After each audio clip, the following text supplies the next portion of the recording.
देखिए दहेज की परिभाषा हम बेयर रख दे दीजिए तो ये वाला अपना कौन, इसमें थोड़ा छोटा छोटा लिखा है। देखिए हमने दहेज की परिभाषा धारा आपका 2 में लिखवाई थी। अब देखिए इसका उपाय भाई, अगर आपका छोटे छोटे ज़्यादा क्वेश्चन बनते हैं तो मैं उपाय भी बता रहा हूँ। इतना आपका लिख कर दहेज की परिभाषा बंद कर दीजिएगा, व्याख्या न करिएगा। यानी कि अगर आपका बिहार में छोटे क्वेश्चन बने तो ये केवल बेयर एक्ट लिखकर और क्या कर देना है, स्टॉप। अगर मान लीजिए ज़्यादा क्वेश्चन बन गए छोटे छोटे, अगर आपको ये लगे कि भाई ये क्वेश्चन तो थोड़ा बड़े में आया है, तो केवल बेयर एक्ट से काम नहीं चलेगा। आपको हर हाल में उसकी व्याख्या भी 15 से 20 लाइन लिखनी होगी।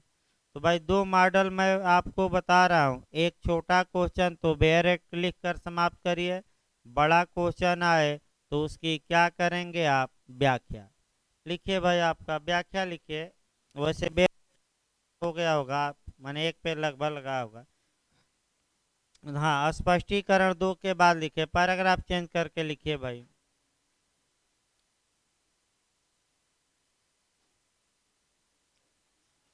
लिखिए दहेज उस संपत्ति या मूल्यवान प्रतिभूति को माना जाएगा,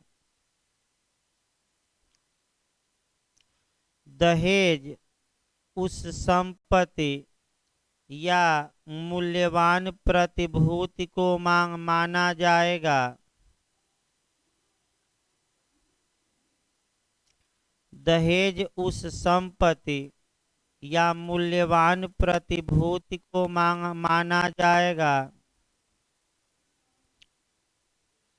जो वर या वर पक्ष द्वारा,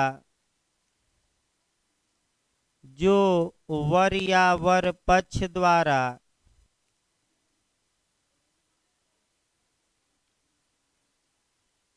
वधु या वधु पक्ष को, वधु या वधु पक्ष को या वधु पक्ष द्वारा, या वधु पक्ष द्वारा वर या, फिर देखिए तो सही है ना, एक बार देखिए तो पहला क्या लिखवाया गया है, नहीं ठीक है। हाँ दूसरा लिखिए, ठीक है भाई, वधु पक्ष या वधु पक्ष द्वारा वर या वर पक्ष को, वर या वर पक्ष को विवाह के संबंध में दी गई हो, विवाह के संबंध में दी गई,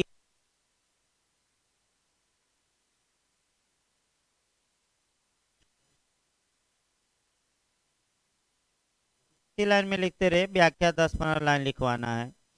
ऐसी संपत्ति है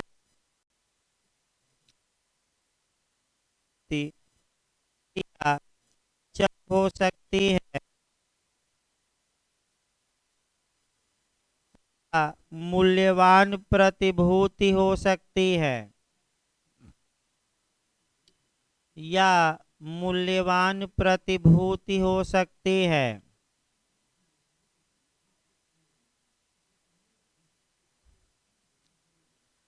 मूल्यवान प्रतिभूति की परिभाषा, मूल्यवान प्रतिभूति की परिभाषा भारतीय दंड संहिता 1860 की धारा मूल्यवान प्रतिभूति की परिभाषा भारतीय दंड संहिता 1860 की धारा 30 में दी गई है, 30 में दी गई है, जिसके अनुसार अच्छा प्रभाव जाएगा अगर आप धारा 30 को आपका हूबहू लिख देते हैं या मिक्स करके, जिसके अनुसार लिखिए भाई, मूल्यवान, कामा देकर लिखिएगा, कामा देने के बाद मूल्यवान प्रतिभूति शब्द उस दस्तावेज का द्योतक है। मूल्यवान प्रतिभूति शब्द उस दस्तावेज का द्योतक है, माने उस दस्तावेज को कहेंगे, उस दस्तावेज का द्योतक है, कामा दीजिए, जो ऐसी दस्तावेज है, जो ऐसी दस्तावेज है, कामा दीजिए, या होनी तात्पर्यित है।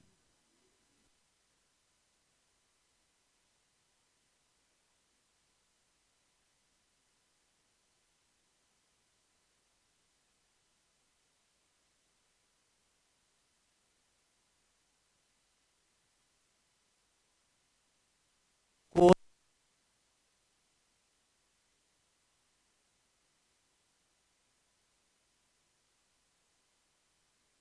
सृजित, विस्तृत, कामा देते रहेगा, सृजित कामा दीजिए, विस्तृत कामा दीजिए, अंतरित, अंतरित कामा दीजिए, निर्बंधित, माने प्रतिबंध लगाना, निर्बंधित कामा दीजिए, निर्वापित, निर्वापित माने छोड़ना, निर्वापित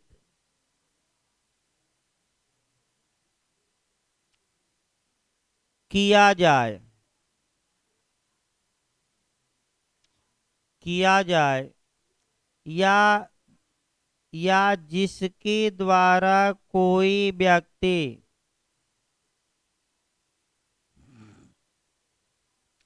या जिसके द्वारा कोई व्यक्ति यह अभिस्वीकार करता है, अभिस्वीकार का मतलब एक्नॉलेजमेंट, एक्सेप्ट करना, यह अभिस्वीकार करता है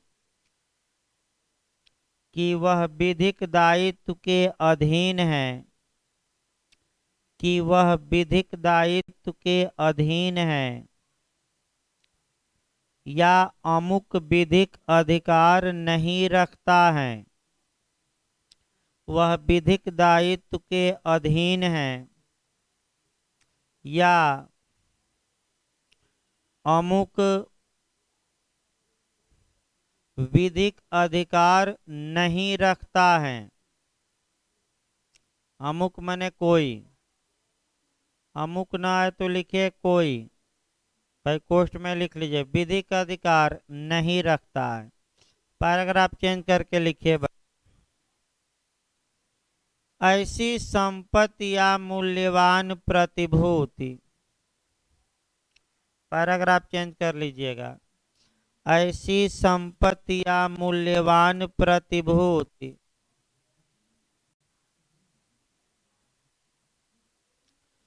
विवाह के पूर्व, विवाह के पूर्व या विवाह के समय, विवाह के पूर्व या विवाह के समय या विवाह के पश्चात दी जा सकती हैं,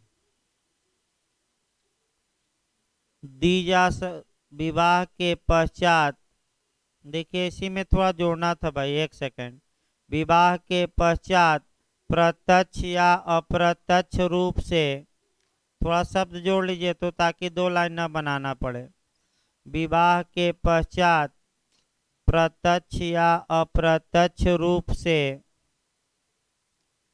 दी गई हो या देने का वचन दिया गया हो, भाई दोनों लिखिएगा, या तो दी गई हो, दी गई हो, या देने का वचन दिया गया हो।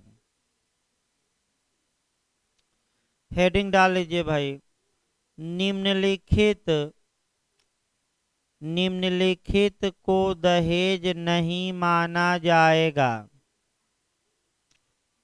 यानी कि अपवाद लिखना, इसको अपवाद कहते हैं। निम्नलिखित को दहेज नहीं माना जाएगा, या दहेज की परिभाषा का अपवाद, अपवाद भी कहते हैं एक्सेप्शन। पहला अपवाद लिखिए, फर्स्ट, दो ही अपवाद है। फर्स्ट लिखिए भाई, विवाह के समय, भाई पहले बाद में नहीं, स्पष्ट याद रखिए। कब? विवाह, विवाह के समय विवाह के एक पक्षकार द्वारा, विवाह के समय विवाह के एक पक्षकार द्वारा दूसरे पक्षकार को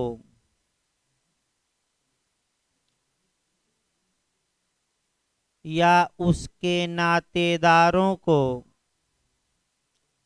या अन्य व्यक्ति को, या उसके नातेदारों को या अन्य व्यक्ति को स्वेच्छा से दी गई भेंटों को, भेंटों माने उपहारों, स्वेच्छा से दी गई भेंटों को, भेंट ना है तो गिफ्ट, उपहार, भेंटों को दहेज नहीं माना जाएगा। भेंटों को दहेज नहीं माना जाएगा। सेकंड लिखिए, मुस्लिम व्यक्तिगत विधि के तहत मेहर की धनराशि को दहेज नहीं माना जाएगा। मुस्लिम व्यक्तिगत विधि के तहत मेहर की धनराशि को दहेज नहीं माना जाएगा।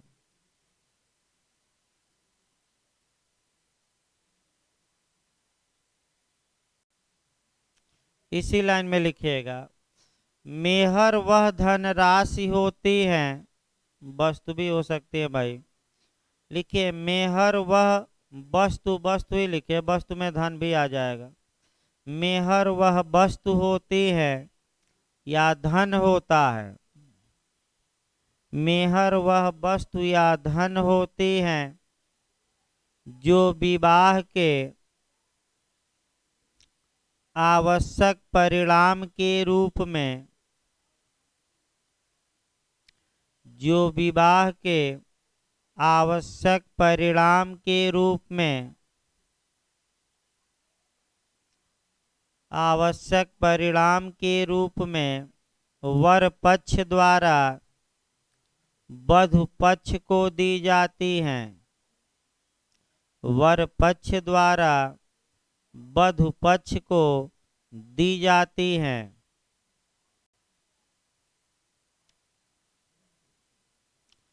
तीसरा अपवाद लिखिए, एक और अपवाद है वो छूट गया था, वैसे शुरुआती दौर में लिखवाना चाहिए। तीसरा लिखिए भाई, विवाह के एक पक्षकार द्वारा दूसरे पक्षकार को, तीसरा अपवाद लिखिए, विवाह के एक पक्षकार द्वारा दूसरे पक्षकार को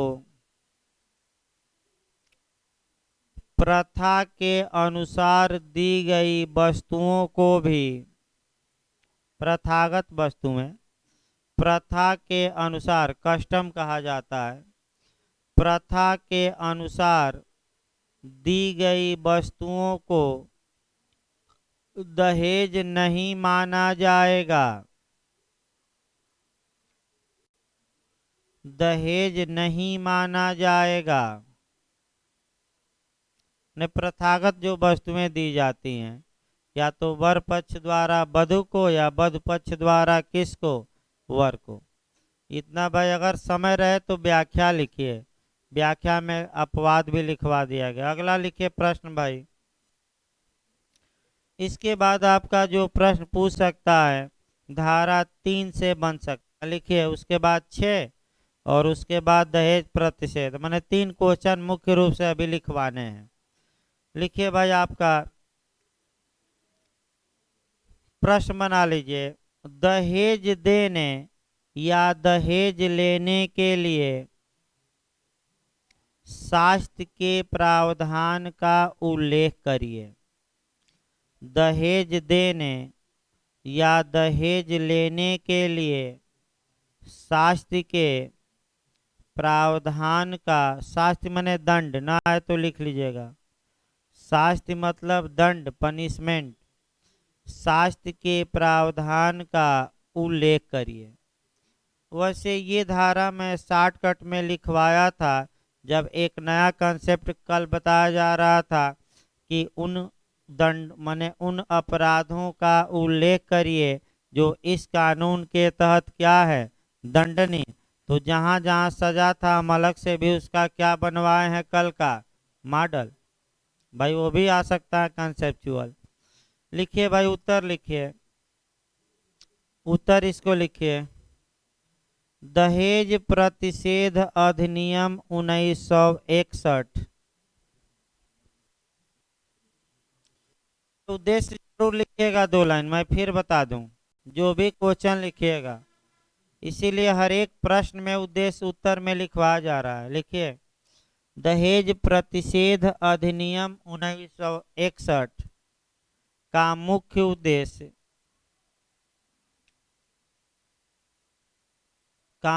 उद्देश्य,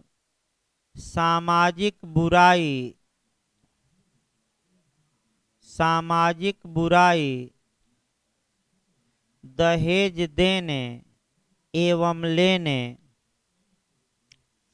दहेज देने एवं लेने को प्रतिषिद्ध करना, दहेज देने एवं लेने को प्रतिषिद्ध करना तथा इसके लिए शास्त्र का प्रावधान करना है, तथा इसके लिए शास्त्र का प्रावधान करना है।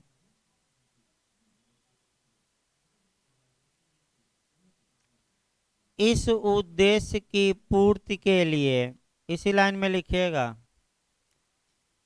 इस उद्देश्य की पूर्ति के लिए इस अधिनियम की धारा 3 में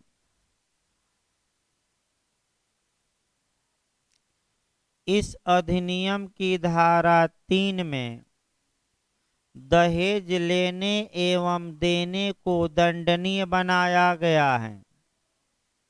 इस अधिनियम की धारा 3 में दहेज लेने एवं देने को दंडनीय बनाया गया है, जो निम्नलिखित है। इतना भूमिका जरूर बांधिएगा, जो निम्नलिखित है, यानी कि इसी में आपका पूरा जो कंसेप्ट है क्या हो गया 5 लाइन में समाहित। लिखिए, हेडिंग डालिए धारा 3, दहेज देने या दहेज लेने के लिए शास्ति। अब हेडिंग डालिए धारा 3, नहीं वो शॉर्टकट में लिखवा गया था, डिटेल में नहीं भाई। धारा 3 हेडिंग डालिए, दहेज देने या दहेज लेने के लिए शास्ति। हेडिंग डालिए, दहेज देने या दहेज लेने के लिए शास्ति। पैराग्राफ चेंज करके खंड वाइज लिखिएगा। पैराग्राफ चेंज करना है 1 में लिखिए भाई, आपका 1। लिखिए, यदि कोई व्यक्ति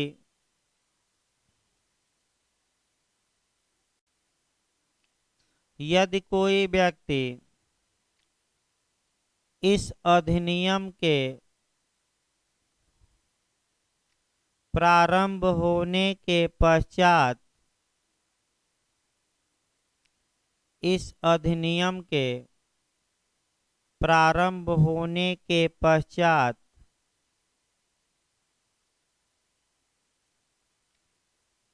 दहेज देगा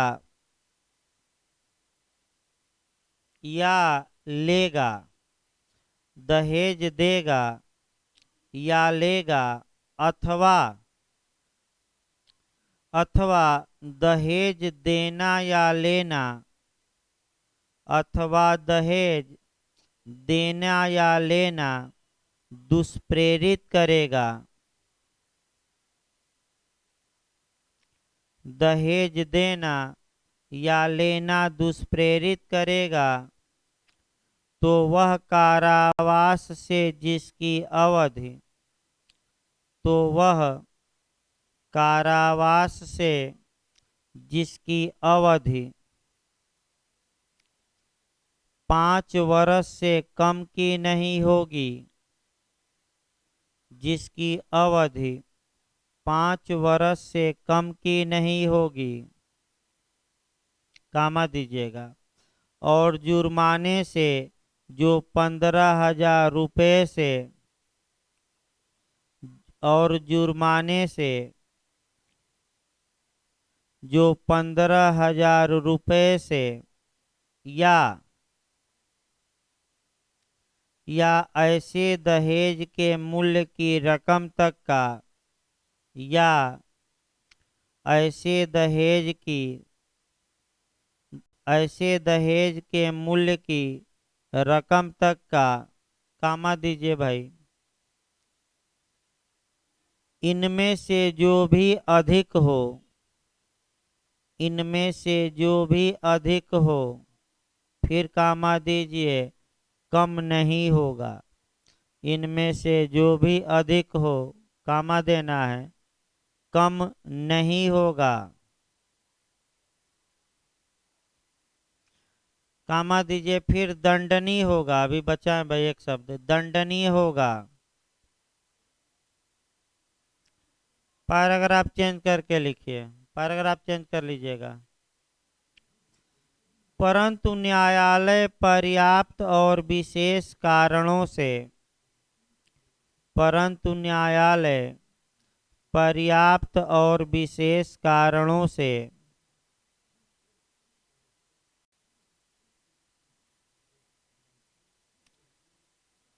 5 वर्ष से कम की किसी अवधि के 5 वर्ष से कम की किसी अवधि के कारावास का दंड दे सकेगा, 5 वर्ष से कम की किसी अवधि के कारावास का दंड दे सकेगा, यानी विवेकाधिकार है, कारण दिखाकर क्या करे, 5 साल से कम की सजा दे दे। खंड 2 लिखिए, पैराग्राफ चेंज करिए, क्लास 2 लिखिए, उपधारा 1 की कोई भी बात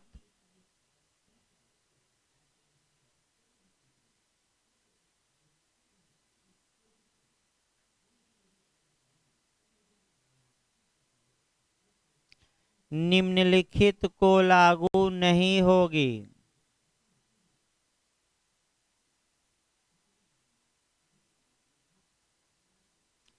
निम्नलिखित को लागू नहीं होगी, अर्थात, इसी लाइन में लिखना है, अर्थात निम्नलिखित संपत्ति या मूल्यवान प्रतिभूति को, अर्थात निम्नलिखित संपत्ति या मूल्यवान प्रतिभूति को दहेज नहीं माना जाएगा, दहेज नहीं माना जाएगा, तथा ऐसे व्यक्ति इस धारा के तहत दंडनीय नहीं होंगे, तथा ऐसे व्यक्ति इस धारा के तहत दंडनीय नहीं होंगे।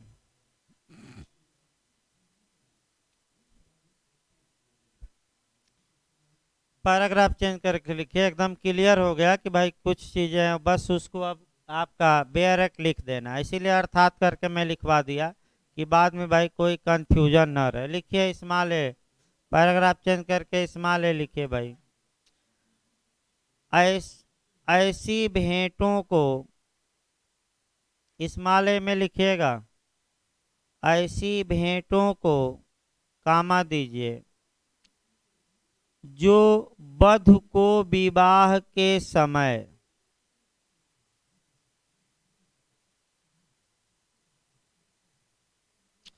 जो वधु को विवाह के समय बिना मांग किए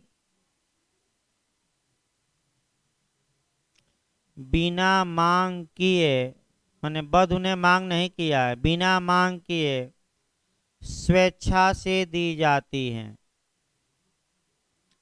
मांगा नहीं गया भाई, स्वेच्छा से दी जाती हैं, बिना मांग किए स्वेच्छा से दी जाती है। पैराग्राफ चेंज करके लिखिए, परंतु यह तब जबकि ऐसी भेंटें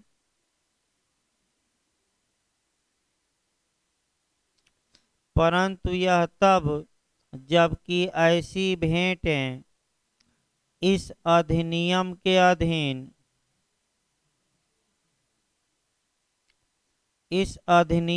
अधीन बनाए गए नियमों के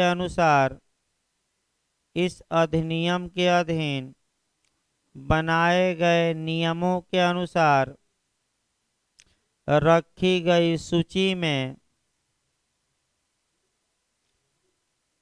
दर्ज की गई हो, रखी गई सूची में दर्ज की गई हो।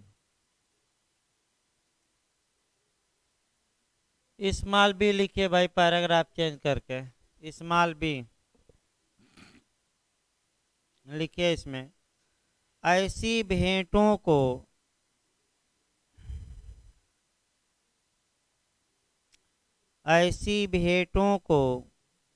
जो वर को विवाह के समय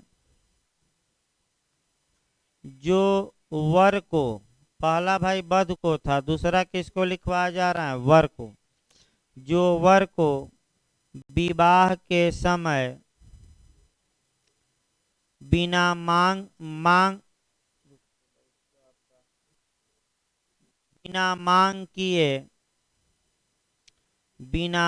किए स्वेच्छा से दी जाती हैं,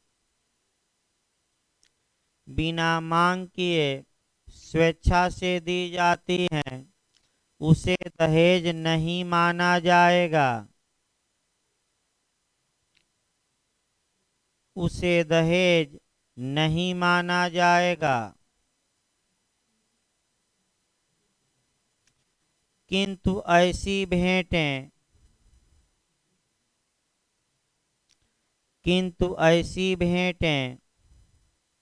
इस अधिनियम के तहत बनाए गए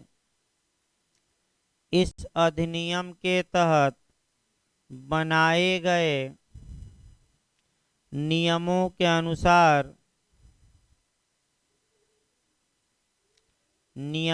अनुसार रखी गई सूची में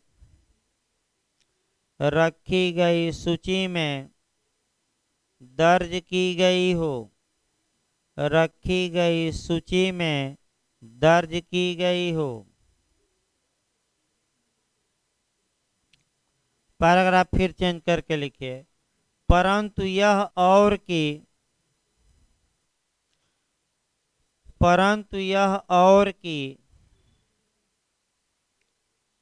जहां ऐसी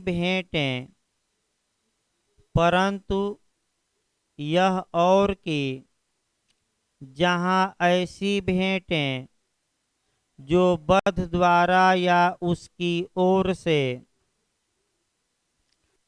जो वधू द्वारा या उसकी ओर से या किसी व्यक्ति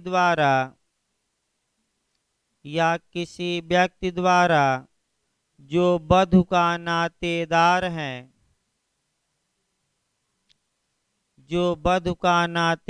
है, कामा दीजिए, दी जाती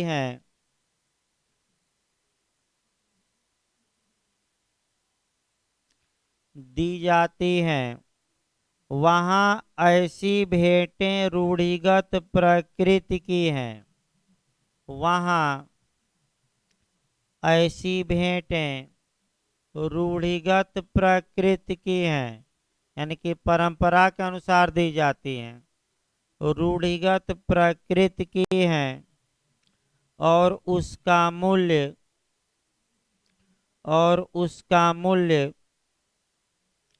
ऐसे व्यक्ति की वित्तीय परिस्थिति को ध्यान में रखते हुए और उसका मूल्य ऐसे व्यक्ति की वित्तीय परिस्थिति को ध्यान में रखते हुए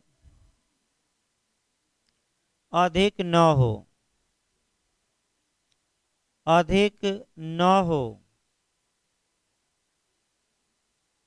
स्थिति भी ध्यान में रखी जाएगी। कामा देख लिखिए, इसे दहेज नहीं माना जाएगा, इसे दहेज नहीं माना जाएगा।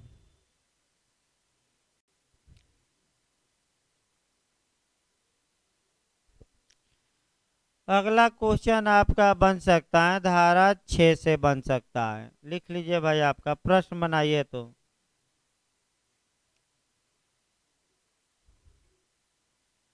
दहेज की रकम, प्रश्न बनाइए, दहेज की रकम का पत्नी या उसके वारिसों के फायदे के लिए होना, दहेज की रकम का पत्नी या उसके वारिसों के फायदे के लिए होना। देखिए क्वेश्चन का मॉडल एक दो बनाया जाए। कहीं देखिए कभी काल ये सब बड़ा बड़ा क्वेश्चन बनता है, मैंने 4-5 लाइन का भूमिका दे देगा, आपका दे देगा उलझाऊ। बस आपको ये पकड़ना है, माने कि जो दहेज में चल या अचल संपत्ति दी गई है या मूल्यवान प्रतिभूति दी गई है, अगर प्रश्न में कहीं ये इंडिकेट करे कि वह जो संपत्ति है या मूल्यवान प्रतिभूति है उसका क्या होगा, क्या वधू को वापस की जाएगी कि नहीं की जाएगी, और पति या पति के नातेदार नहीं करते तो क्या प्रावधान या क्या शास्ति है, तो पूरा लंबा चौड़ा भी बन सकता है क्वेश्चन। तो जो भी ऐसा क्वेश्चन बने, शास्ति से लेकर और वधू को क्या करना, वापसी, तो आप लिखिएगा धारा आपका 6 ही लिखना है, यानी कि कौन सी धारा, 6। देखिए मॉडल लंबा बना सकता है, अब आपको वहाँ मने सतर्क रहना है, दिमाग भी लगाना है कि क्या क्वेश्चन पूछ रहा है। अगर ये क्वेश्चन पूछे कि स्त्री के फायदे के लिए और ऐसा व्यक्ति नहीं लौटाता तो क्या होगा, तो दंड का क्या होगा, भाग, और वसूली होगी। वसूली कैसे होगी, जैसे जुर्माना वसूला जाता है, बता भी गया था। लिखिए उत्तर भाई, इसका उत्तर लिखिए, दहेज प्रतिषेध अधिनियम 1961,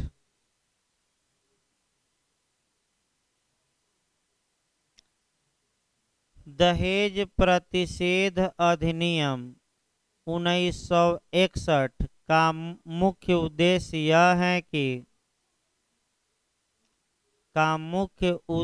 यह है कि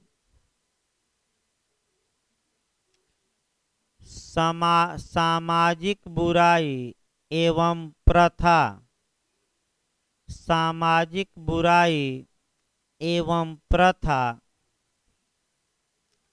दहेज देने एवं दहेज लेने को प्रतिषिद्ध किया जाए।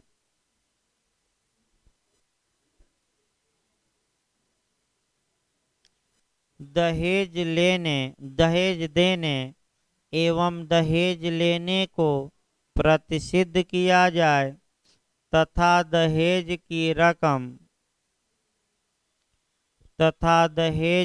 रकम को पत्नी या पत्नी या उसकी संतानों या वारिसों को पत्नी या उसकी संतानों या वारिसों को वापस दिलवाया जाए।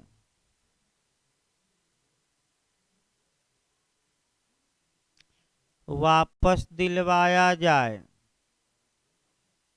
इस उद्देश्य की पूर्ति के लिए धारा 6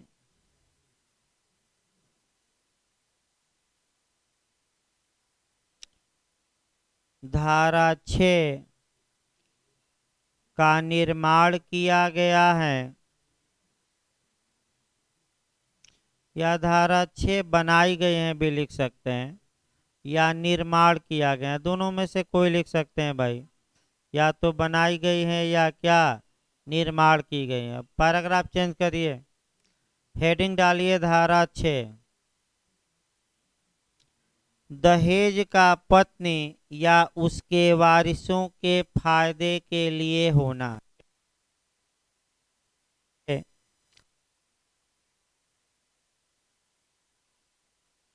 के फायदे के लिए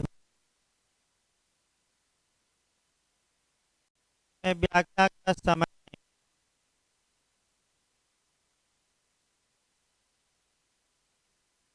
तो लिखिए भाई, पैराग्राफ चेंज करके लिखिए क्लाज 1, वो खंड वाई लिखिएगा, क्लाज 1 लिखिए। लिखिए, जहां कोई दहेज ऐसी स्त्री से भिन्न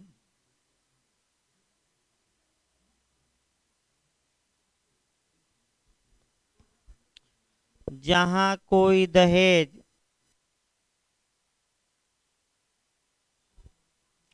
कामा दीजिए जिसके विवाह के संबंध में वह दिया गया है, जिसके विवाह के संबंध में वह दिया गया है,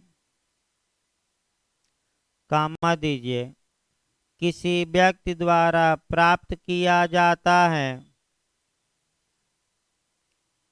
किसी व्यक्ति द्वारा प्राप्त किया जाता है, फिर कामा दीजिए वहाँ वह व्यक्ति फिर कामा उस दहेज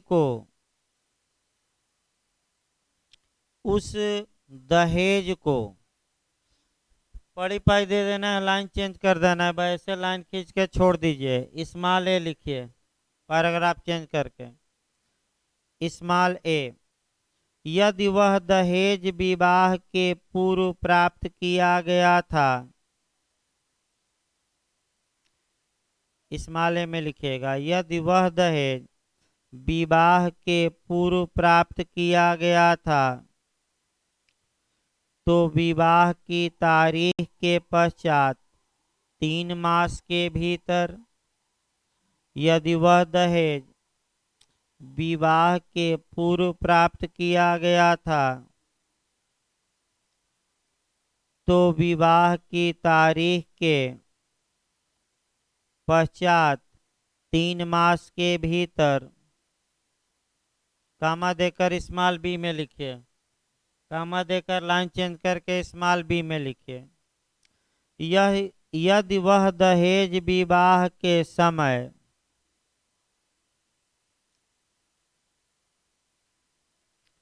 यदि वह दहेज विवाह के समय या उसके पश्चात प्राप्त किया गया था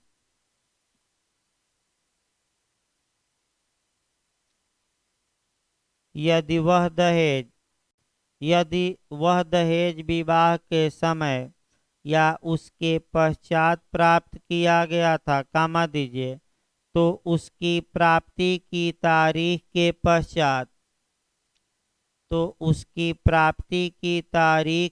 पश्चात, 3 मास के भीतर 3 मास के भीतर कामा देकर स्मॉल सी में लिखिएगा, स्मॉल सी में लिखिएगा भाई। यदि वह उस समय जब स्त्री अवयस्क थी, यदि वह उस जब स्त्री अवयस्क थी तब प्राप्त किया गया था,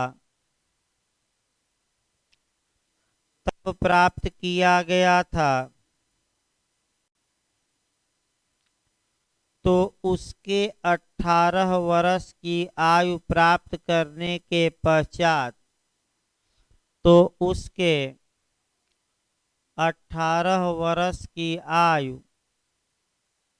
प्राप्त करने के पश्चात 3 मास के भीतर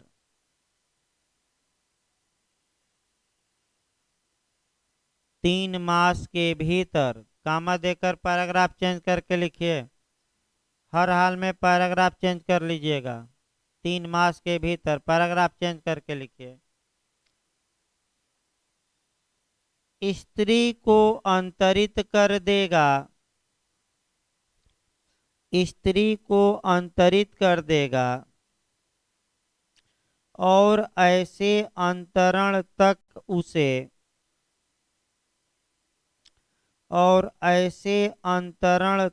उसे न्यास के रूप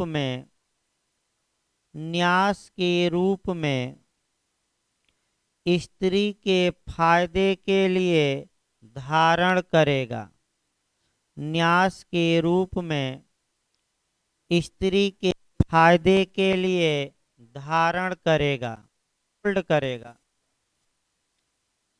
शनिवार को भाई लिखवाया जाएगा और बता दिया जाए कल से आपका पास्को सेक्ट चलेगा। लैंगिक अपराधों से बालकों का संरक्षण नियम, कल पूरा कानून का मॉडल बताया जाएगा। उसके बाद और सेक्शन, कल सेक्शन